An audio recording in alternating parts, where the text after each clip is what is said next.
to everybody that could be here in person, and for everybody at home and online, welcome. Our entire YouTube community, our Mission Matters community, everybody, as always, we're bringing you great content and a great panel. We got a good one today. So the CPG event, the Future CPG event, and we have a very balanced panel that Chirag put together. So we have the investment side of CPG represented. We have the marketing side of CPG represented. We have the individual product side of CPG represented. So we got a lot of things to go over here today. I'm going to start with some intros and some bios, and then let's have some fun. And just to give you a feel and a flavor for those that have never been to a Mission Matters event, this is not about you sitting there listening to me talk the whole time, or even the panel. You get to get involved too. So I kick this off. I'll get some questions in there, make sure we're flowing and having some fun, and then think, on your end, I'll give like a warning. I'll say, okay, this is the last question, and then I'll open it up to the room so that others can ask questions too as well, so we can all get involved and have fun. All right, let's go. So we'll start with Peter. So Peter Nguyen, he's a co-founder and CEO of Ad Exchange Group. He's one of the world's foremost authorities in direct-to-consumer digital advertising and e-commerce. He's founded several of the leading direct-to-consumer digital marketing agencies, fintech and e-commerce distribution companies, and Peter founded Ad Exchange Group in less than 6 years. Ad Exchange has delivered over $1 billion in revenue for its clients. It's an insane number. I want to talk about that. And he's become one of the fastest growing marketing companies to reach $100 million in just 19 months. Let's welcome Peter. Thank you. All right, Onur Çelik is next. Co-founder and CEO of Energy Defense Plus. He's been on a nearly 20-year journey, even though he doesn't look like it, in consumer goods, and he's spanned working with companies across stages of the business life cycle as a consultant, as an executive, and as an entrepreneur. So he's a very balanced career there. As CEO and co-founder of Energy Defense Plus, he is excited about making wellness accessible to all and is on a mission to disrupt a single brand. It's a $1 billion energy shop. Maybe he's going to drop the name down. I'm guessing he will. And he's trying to do this with a sustainable, healthier alternative. And quick fun fact, I was like, hold on, Onur, have we done an interview before? And he's like, no. And I'm like, wait a minute, you have another co-founder. Who is your other co-founder? Justin Choice. Oh, Justin Choice. Yeah, so Justin had been on the show, and I'm like, okay, this is small world, so we're gonna have some fun, and I'm a big fan of the product and what Justin has already told me about it, and now everybody else gets to learn about it too, so we'll have some fun there. All right, Barron Zuo, he's the head of e-commerce, a CPG at AliExpress. He brings over a decade of expertise in affiliate marketing and digital growth with a proven track record of driving brand success in the US market. He specializes in leveraging innovative strategies to optimize e-commerce performance and foster impactful brand partnerships. And then rounding this group up, all right, Harvey Fine, so managing director of Pendulum Holdings. Harvey Fine's an investment and advisory firm, Harvey Fine's the managing director of Pendulum Holdings, which is an investment and advisory firm. He's formerly the managing director of BDT and MSD Partners, a merchant bank that provides advice and long-term capital through its affiliated investment funds to family and founder-led businesses. Previously, Harvey helped build Fosun's Group's global direct investment platform as managing director. All right, we got through the bios. All right, so step one, right? Everybody good? We still awake? I didn't put us to sleep yet? All right, good. Don't worry, like I said, it's not just me talking, it's okay. All right, so I guess just to get this kicked off, I'll start, you're at my left, Peter. So a lot of things happening with selling on social. A lot of things happening with that, social media, social commerce. TikTok shop, I'm sure nobody in this room's heard of that, right? Come on, we're all hearing, should we be doing it? Does it make sense for a brand? Does it not make sense for a brand? What should we be thinking when it comes to TikTok shop and just in general, selling on social? When it comes to TikTok shop, my background, 22 plus years in the e-commerce space, and then, I was there during the rise of when Google paid ads were 5 cents, 2 cents, and then, our world in the direct-to-consumer side. We scaled that side, and then went Facebook, and then IG, and then for the last decade plus, as we all know, in the DTC space and CPG space, things are very, very expensive. It's the ROASs are less than 1 sometimes. It's just very, very, very difficult. And someone who's built agency on paid media, right? It's harder than ever. And then all of a sudden, last summer, TikTok Shop comes, and a lot of my clients in the past who I would just turn down, 90% of those clients are like, you know what, your price is too little, the margins aren't there, D2C, all this other stuff, and then those same clients are crushing it on TikTok. And it's for me, someone who's exited, some of my other past companies, and I was like, okay, TikTok, just seeing where all the curves are is exactly where a lot of the same brands and whatnot that I turned down in the past are absolutely doing really, really well. And so in this social commerce space, just very simple statistics on this. By 2028, of all global e-commerce sales, social commerce, so you guys know the difference between social commerce and just e-commerce? So social commerce means within the social media platform, the actual sale of the product stays within the platform. So what TikTok Shop does is obviously, instead of what you would buy an ad, what we would do, we would buy an ad on Facebook, and then you go to the, the brand site. Here, you stay within TikTok, make the purchase with like one click with it, and then you stay within the platform. And so that's the difference between social commerce and just normal e-commerce. And so with social commerce, by 2028, 22% of all global sales globally will be through social commerce. And this is just, and so here with just TikTok, it's maybe, tens of billions of dollars right now, where in China and in Asia, it's like a $600 billion industry. And there's two components. There's the TikTok Shop side, which is the social commerce side, and the other side is the TikTok Live side, which is live shopping. Think of QVC, right?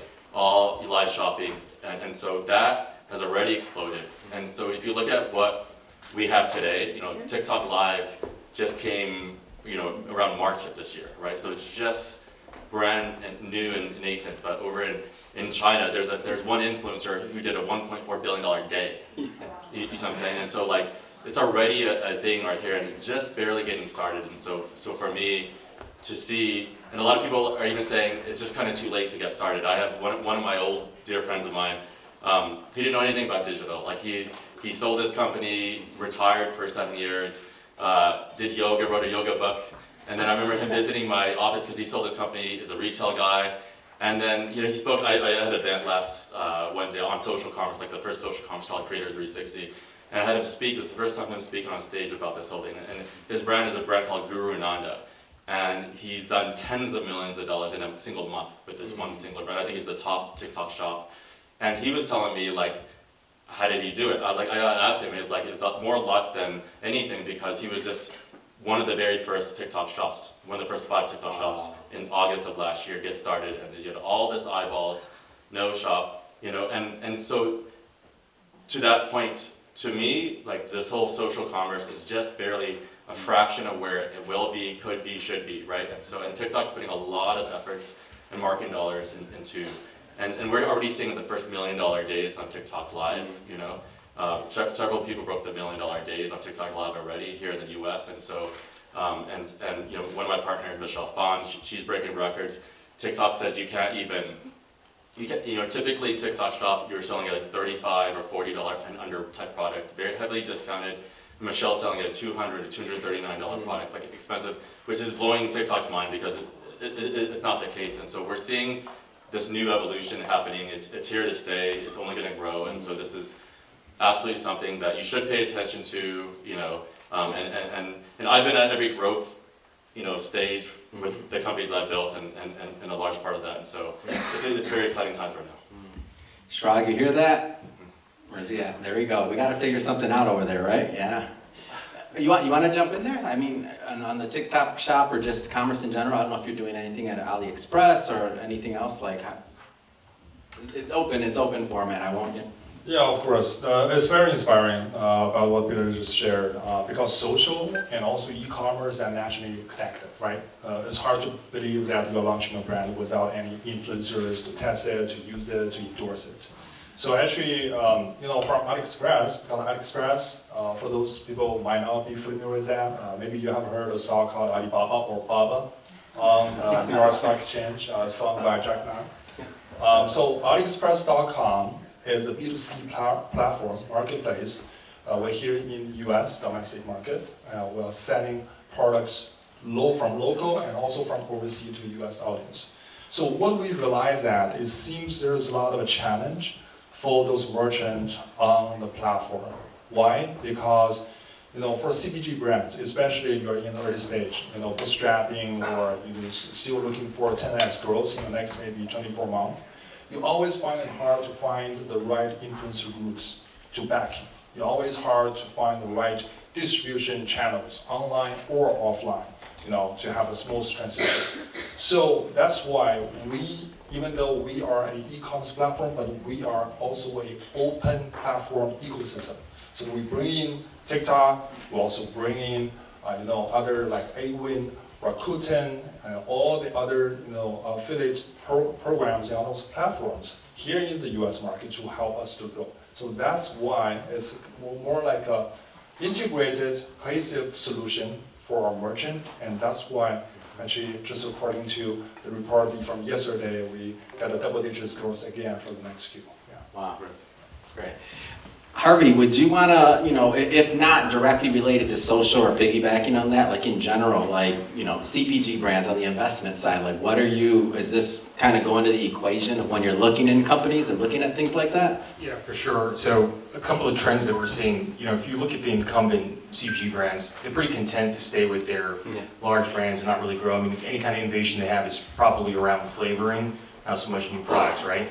And so it leaves a lot of room for the emerging brands, some of which are in this room, to take some of those white spaces that are available and focus on kind of distinct niches. And one of the ways they're able to do that is because of people like Peter, who can all of a sudden have direct to consumer, not just marketing, but actual sales. And so we see a couple trends there. One is the direct to consumer capability. And for us, we focus a lot on athlete and entertainer own brands because they have a natural following on social to begin with, and then from there they can expand beyond that. The other trends we're seeing is around ethnic foods. So like CJ Foods in Korea, they've got Korean dumplings that are frozen that they're starting to sell in the US. Siete, which is sort of better for you foods, right? It's gluten-free chips. They're just in the process of selling to Pepsi for $1.2 billion. So I think there's a lot of these niches that are there, but a big reason why they can succeed is because of social. They don't have to have the same kind of marketing that Doritos and some of these other big brands historically have had to spend money on. Onur, let's get you involved, man. All right, so Energy Defense Plus, maybe talk to us a little bit about it and competitive space, right? The beverage space, specifically the shot space that you're in. Like, tell us a little bit more about why you started the brand. That's a good question. I've worked in CPG for my entire career, and when I moved here to the US, I was like, clean slates. Let me launch a business. Let me do something that's purpose-driven. Let me do something that makes wellness accessible. And I looked at the non-alcoholic space first, and I really kind of zoomed in with my co-founder on the energy shop space. And it's really interesting. Like the energy space broadly has grown from like 13 billion to 22 billion in 4 years. I don't know if you guys know Celsius, but they grew from 130 million to 2.6 billion in 4 years. And they did it by positioning themselves differently. And when you look at the energy shop space, it's just been it's a 1 billion category that's been stagnant for like the last 5, maybe even 10 years. It's got one player. You asked if I was going to name it, I will. It's 5-Hour Energy. Everybody knows it. And it hasn't really innovated. If you look at the marketing of 5-Hour Energy, it's men, it's only men, it's NASCAR, and it's kind of necessity. So our whole thing was like, where can we introduce something that's healthy? The energy space already had it, but energy shots, that was what we wanted to focus on. It was, our whole thesis was, we have an opportunity to change the space, so let's make a product for the modern consumer. It tastes better, it's healthier, it's sustainable, it's in aluminum packaging, and it's, you know, for busy people that aligns with their values. And we've seen that in other categories, and we haven't seen it yet in the energy shop space. And we just launched on TikTok on Tuesday, so, you know, I'm going to be And talking you about didn't excited. jump all over that a Well, you know, moment ago? we I haven't was done anything like, yet. I who was else has excited a about it in the first place, now I'm really excited I was about like, it. and you didn't jump on that? You should have been raising your hand, me next. And then telling everybody to go grab some. Follow us. Yeah, there we go. Come on, Get man. energy You gotta defense be, thank you. Look at the camera, man. We got a YouTube audience too. We gotta get that going. All right. Barron, speaking of competitive spaces, the beauty space, very competitive space. What is AliExpress like doing that's a little bit different, and how are they addressing, like, as a platform, like the need of those types of users? Sure. Just before answering that, how many TikTok shop? Wait, no. how many of you? Let's take a guess. What kind of a product, or maybe what kind of a subcategory do you think is the best-selling product on AliExpress.com? Take a guess. Okay, those who already shared, please don't tell. What was it? Say it Take a again. guess. Out louder, louder. Louder. Try Zero louder. guesses? Beauty, or fashion. Fashion? Yes, you go. In beauty category. Yeah. Skincare. Like, Skincare. yeah. What else? Maybe subcategory, even more, or A little the mask, a product? little moisturizer. Come on. No. What else? Hair care. Hair care. Very close. What else? Lipstick. Chapstick. Oh, sorry. That's this is not for hair. Does What else? chapstick count as? One last chance. One last chance. What's that? Furniture. No. Actually, the top one subcategory is synthetic hair. Synthetic hair. Nobody else synthetic that. Synthetic hair. Hair wigs. Because AliExpress.com, we have a very large African American population. Actually, we started to notice that category is growing like double digits every month. And right now, one of the brands called Rebecca Hair is one of the biggest seller and also brand on the market. And their margin is so sweet. Their margin is so sweet. I will be happy to introduce investors to them. So back to the question. Beauty industry, beauty, personal care, and also food and beverage has been our focus for 2025. We want to, bring more brands to the platform, but at the same time, we want to build an ecosystem around AliExpress. Because AliExpress is not just the marketplace. We are looking for, so what my job is at AliExpress. The official one is category management leaders, but actually, I'm looking out for the white horse. And then we want to bet on it. We want to bet on it. How we are going to bet on it? The business model that we create is that the brand or the product don't have to spend your own dollars on marketing. But actually the platform, according to our algorithm, is going to spend the money on the right product. And for those winners on the top of the list, or if we're going to do ads throughout all the channels, no matter it's from Meta, no matter it's from Google, no matter it's from TikTok, once the winner shows themselves, then we're going to increase the investment.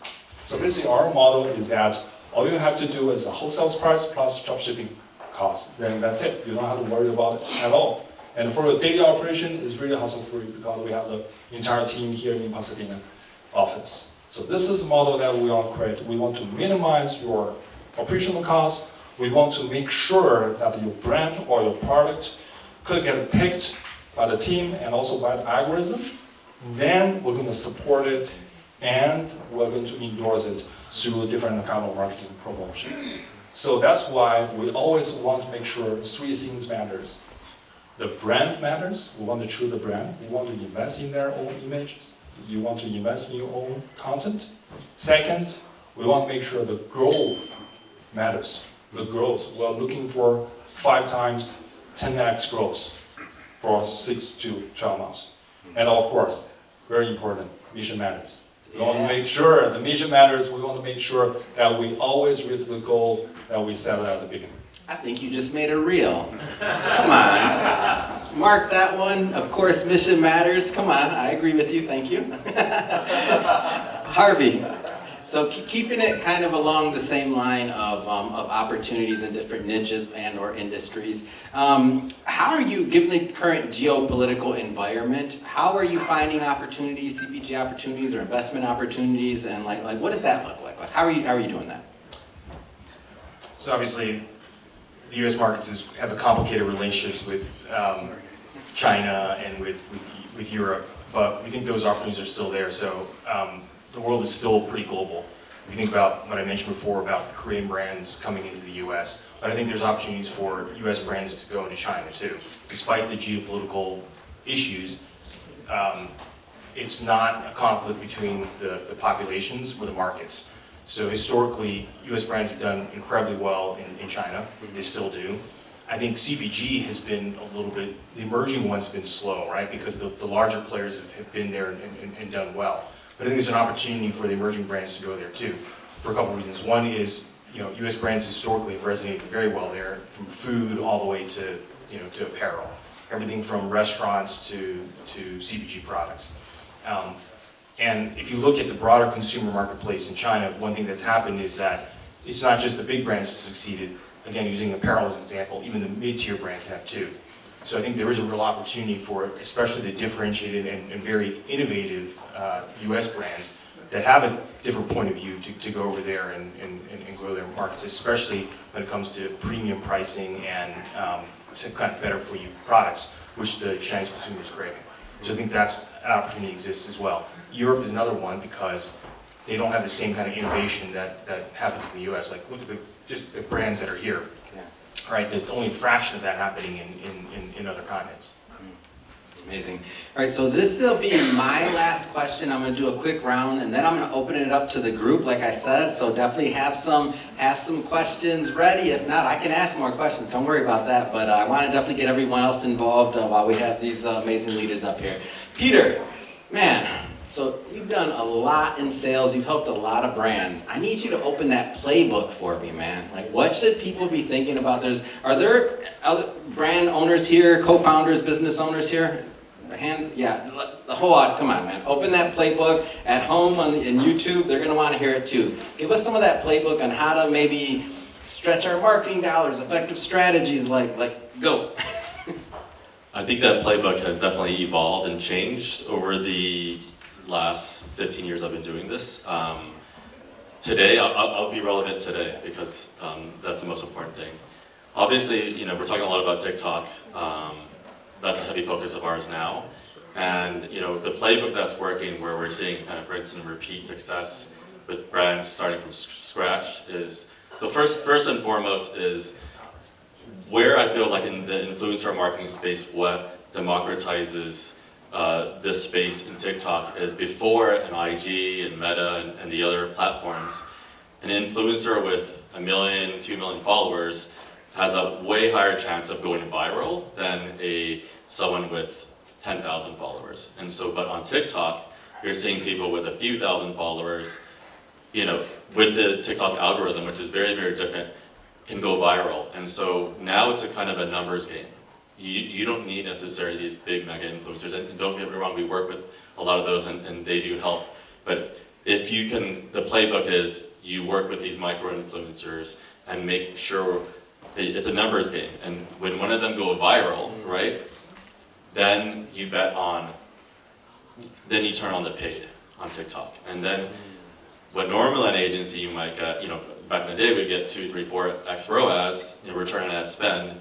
Now in Meta, it's hard to get 1 or 2, 1.5, right? And then all of a sudden, when something goes viral on TikTok and not have to spend these big influencer marketing dollars, now you can get 3, 5, sometimes 10x ROAS, right? And then that's the playbook, right? So find a video that go viral of yours, spend on that one, and that's working day in and day out. But it's a numbers game, and you need to work with the right agency, with ours, we have well over 1,000 of these micro-influencers where you can pour into, and we tell them to post every single day on your brand for a month, right?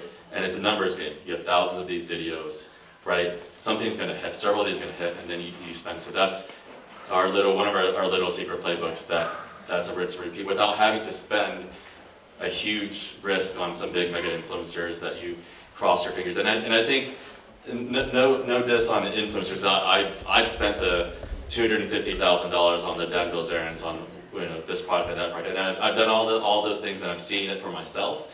But you don't have to take those risks anymore with TikTok. And I would also say the things I was saying earlier about TikTok is, before there was like you needed in D2C, you needed usually 4, 6, 8x, of your COGS.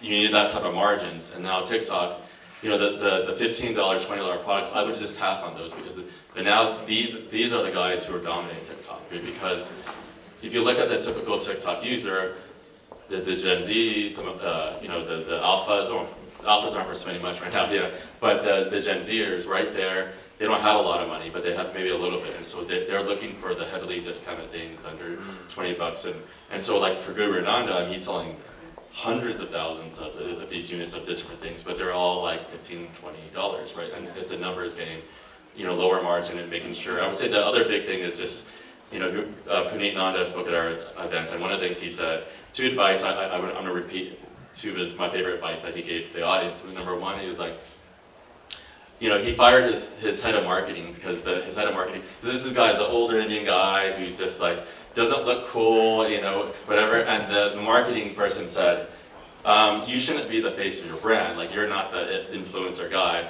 And he fired her, and it's like, I'm just gonna go, just post every single day. Just be him, be imperfect. And he just continued to post and post and post.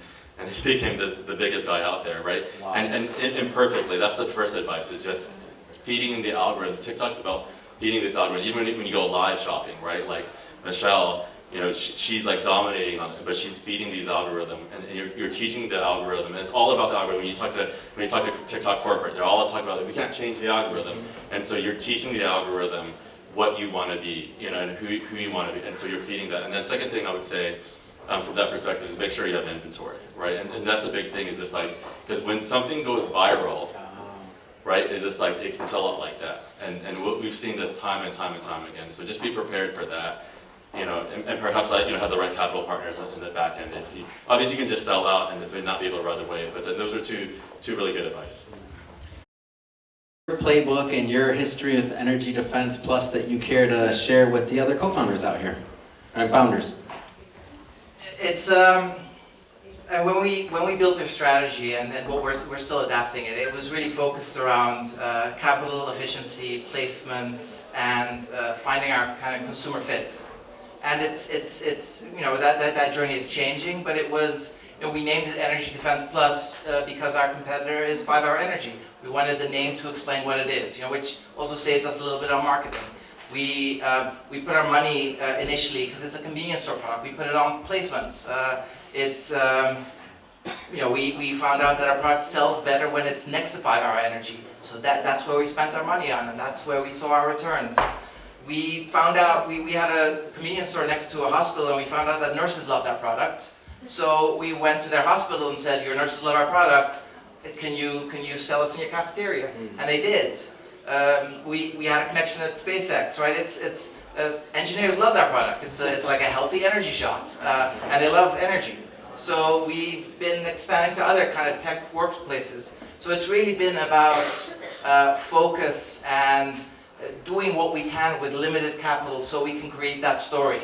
It really is. We didn't even expand to all of California. We focused on Southern California so we could go deep instead of going wide. And kind of getting that velocity story, I think that's the key here. And that's really helped us reposition, find out who our consumer is, and focus on them. Barron, your vantage point, looking over a lot of different brands, anything from the playbook that you've noticed that you'd like to share? Sure. Actually, I can share that all night. But to save the time, I probably just share like 3 things that on the top of my mind that is, I think is really very helpful. We have been really paying a lot of attention to identify those winners from all those brands. I used to work at Indiegogo. For those people who do not know, Indiegogo is kind of a rival platform for crowdfunding and Kickstarter.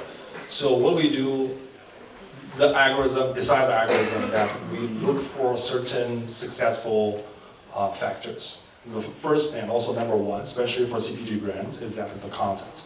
The content is king. Because the content, especially like video content, is a conversation, is a language. Right now, you speak, you communicate, you try to win over Gen Z.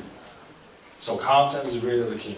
So you should really diversify the different kind of format for content other than TVC. Right now, you know, most of the brands that we know on platform that has been doing really well, no matter on AliExpress or Amazon or TikTok, especially TikTok, they try to push like 300 or even more, 500 videos from influencers from their own like video reels every month. Push that. Because why? Because last month they tested about 30 new ideas. Each idea is 10 videos, right? And then they try to narrow it down to the top 10 ideas, try to narrow it down to the top 5 audience group, then let's do test again. So you always have to iterate that. You always have to optimize that. That's the secret sauce between all the ads, between all the algorithms. So content is the key. Without that, you lost your voice to the next generation. So second factor is that pay more attention to affiliates. So right now, the Meta and the Google stock price is so high. Why? Because they are making a lot of money from whom? From you guys. And also, of course, the investors backing you guys, right? So that money fuels the stock price, and that results in a very high CPM or CPC, if you're looking at technically.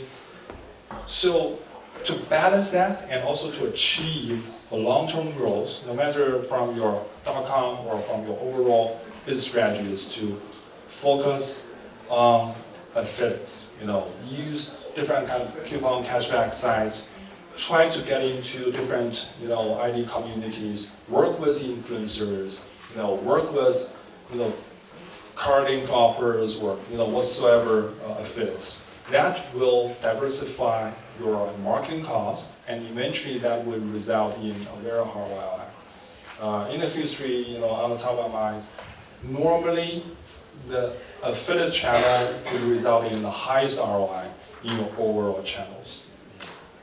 Number three, of course, diversify your distribution channels. You know, AliExpress, we're trying to be your best alternative other than your .com and also Amazon. So that's why for Niche Matters community, we're offering zero commission for selling on AliExpress for a limited period of time. Yeah. So feel free to discuss that after this. But overall, you know, 3 factors very important: diversify your distribution channels, try to focus on affiliate marketing, and also content is the key. All right, and I'm gonna pitch that question to Harvey, and then that'll be the last one for me, and then I'm gonna open it up for everyone. And Harvey, I know your compliance will be coming after me, so I'm gonna ask this in a very specific way, without mentioning any names of companies. Open up a playbook. Like, what can you tell us? What have you seen that's worked?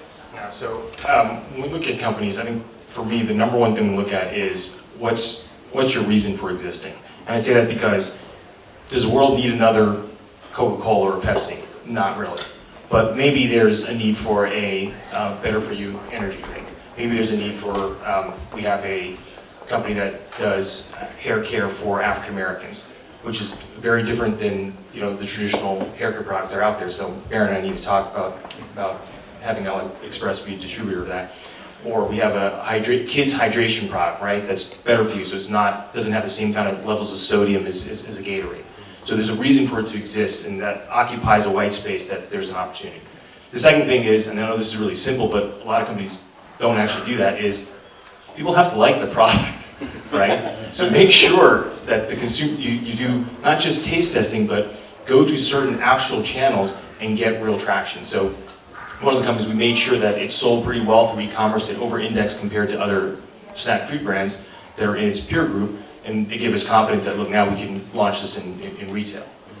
The third thing, and even though this sounds cliche, I'll give you some specifics around it, is the management team really matters. So, and it's not just the quality of the team, but it's the fit for what the product is and where the stage the company's in. we have a plant-based snack food company, and the CEO that we brought in, she actually not only worked in an adjacent area, so she worked in better for you dairy products, so she understood this space, she understood the channels, had relationships with Whole Foods and Sprouts and the like, and she understood the playbook how to get that from the better for you shelf to the mainstream shelf, which is pretty important. The second thing is that she also had experience building a brand from 50 million to 300 million. So for the stage of the company in, she knows how to do the kind of basic stuff that you need to do to grow it. Whereas sometimes you get a big resume person, they don't know how to do the grassroots stuff that's necessary at that stage. Because I think for a lot of, and why I say that if the product sells well, then if you have the right kind of management team, then you have the blocking and tackling that's necessary to get that product to a certain level of sales. Now, it doesn't guarantee you that it becomes a billion-dollar company, but it at least gets you to the point where you can have a real thriving business because you already know that the people like the product, and it's just a question at that point of getting the right distribution, getting the marketing spend so that it's actually profitable for the business to reach out to the consumers that you're looking for. So those are kind of the three things that we focus on when we look at companies. All right, thank you.